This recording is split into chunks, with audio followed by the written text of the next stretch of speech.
Good morning, আমার নাম সুজন মান্ডি। আমি ইলেকট্রনিক অ্যান্ড কমিউনিকেশন স্টুডেন্ট। আজকে আমরা দেখব প্লবতার পরীক্ষা অ্যালুমিনিয়াম ফয়েল পেপারের মাধ্যমে। এটি অ্যালুমিনিয়াম ফয়েল পেপার এবং এটিকে আমরা বলের আকৃতি দুটো করে দিলাম এবং দেখব এখন জলে যে কোনটি প্রবতা বেশি। প্রথমে এটিকে দিলাম,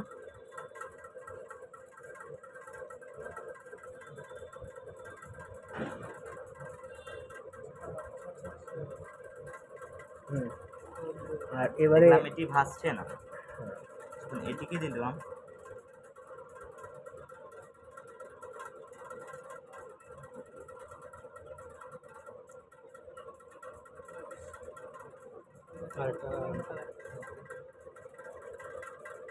এটা কি আবার অন্য আকারের বল, অ্যালুমিনিয়াম বল? হ্যাঁ স্যার।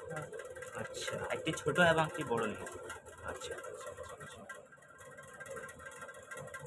দেখছি যত এটাকে নিচে করছি তবুও এটি মানে নিচে আসছে না, উপরে উঠছে।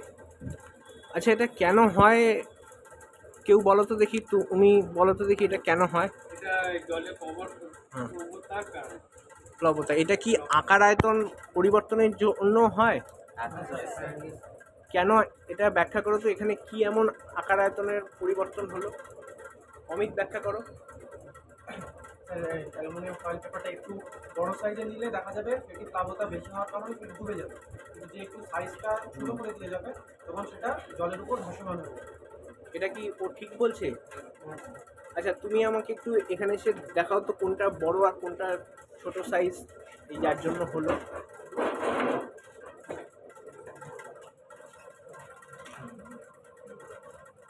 এটা স্যার বড় সাইজ, এটা ছোট সাইজ, এটা স্যার এটা বড় পেপার।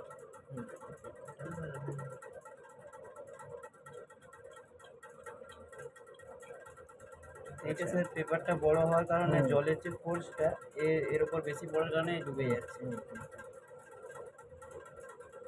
এটা ছোট এবং হালকা হওয়ার কারণে জলের ফোর্সটা এর উপর কম পড়ছে, তার জন্য উপরের দিকে উঠে যাচ্ছে। প্রত্যেকে সহমত তো? ওকে।